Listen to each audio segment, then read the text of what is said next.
कल्याण माळशेज घाट महामार्गावर भोईरवाडी परिसरात टेम्पोला अपघात होऊन चालकाचा मृत्यू झालाय। कल्याण माळशेज घाट महामार्गावर शुक्रवारी सायंकाळी तरकारी भाजीपाल्याचा टेम्पो जुन्नरवरून वाशी मार्केट या ठिकाणी जात असताना भोईरवाडी येथील वळणावर वाहनाचा ब्रेक निकामी झाल्याने रस्त्याच्या कडेला जाऊन पलटलाय।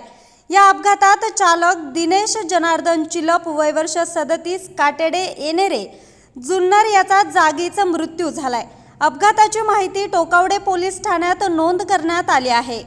न्यूज रिपोर्टर बाळा भांगे, आज 24 तास, मुरबाड।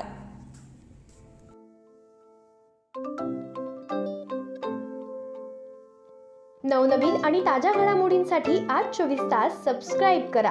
त्याचबरोबर बेल आयकॉनवर क्लिक करा आणि मिळवा आमच्या बातम्यांच्या नोटिफिकेशन्स। तसेच आज 24 तासची प्रत्येक बातमी आपल्याला कशी वाटली हे कळवा, लाईक करून, कमेंट करून आणि आमच्या बातम्या शेअर सुद्धा करा।